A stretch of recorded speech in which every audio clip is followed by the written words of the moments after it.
मीरपुर नाम के शहर में तेजस अपनी पत्नी नीरू के साथ रहता था। पति पत्नी दोनों ही नौकरी करते थे। एक दिन तेजस गांव अपनी माँ के पास फोन करता है। हेलो, प्रणाम माँ। जीते रहो माँ, तुम दादी बनने वाली हो हैं? अरे वाह, ठीक है बेटा, मैं कल ही आती हूँ।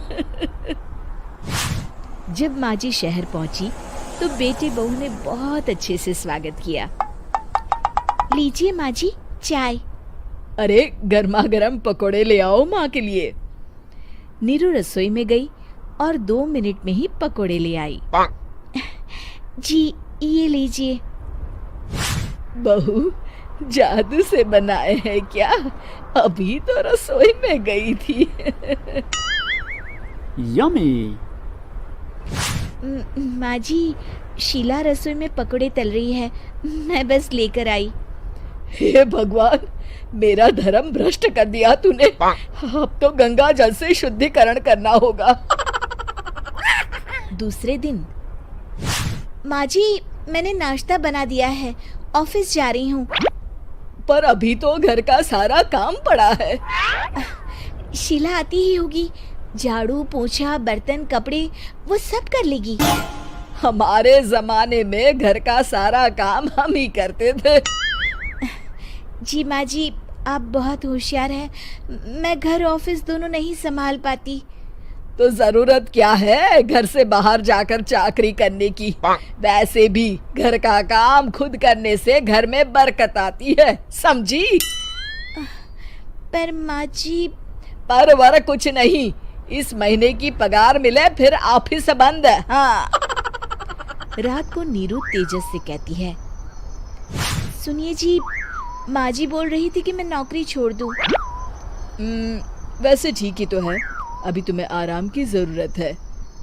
फिर भी आराम कहाँ, शीला को छुड़ाने के लिए बोल रही थी। तो अब 24 घंटे में इतना काम तो कर ही सकती हो। पर जॉब पसंद है मुझे, घर पर मन नहीं लगेगा। अगले दिन जब दोनों ऑफिस के लिए निकल रहे थे, मेरी तो कोई कीमत ही नहीं है इस घर में। माँ जी, आजकल महंगाई बहुत है, रहन सहन भी बदल गया है, दोनों नौकरी करते हैं तभी ठीक रहता है। अच्छा, तू कहना क्या चाहती है? मेरा बेटा तुझे बिठा के खिला नहीं सकता? तू ही इस घर का खर्च चला रही है, हैं? नहीं माँ जी, मेरा वो मतलब नहीं था। मतलब खूब समझती हूँ, ये बाल धूप में सफेद नहीं किए मैंने। हाँ। अब तो ये रोज का काम हो गया था। तेजस भी रोज की झिकझिक से परेशान हो गया था। एक दिन उसने कहा, नीरू, वैसे भी तुम्हें मैटरनिटी लीव मिलने वाली है, तो अभी से ही छुट्टी ले लो। पर क्या, मेरी सैलरी अच्छी खासी है। आखिर नीरू ने रिजाइन कर दिया। जब बच्चा हुआ तो घर में सब बहुत खुश हुए। कुछ दिनों बाद तेजस फाइल देख रहा था। क्या हुआ तेजस, कुछ परेशान लग रहे हो? हाँ, वो हमारी जितनी सेविंग्स थी वो तो हॉस्पिटल में और छठी के फंक्शन में खत्म हो गई है नीरू। और अभी वैसे मंदी चल रही है तो मैं बोल रही थी कल मुन्ना को हेपेटाइटिस का टीका लगवाना है। नीरू, क्या पोस्टपोन नहीं कर सकते? नहीं जी, बिल्कुल नहीं। अब तेजस को समझ में आ रहा था कि उससे गलती हुई है। पैसों की कमी का असर घर के माहौल पर भी पड़ रहा था।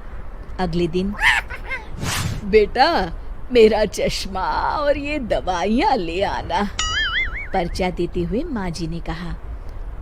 जी।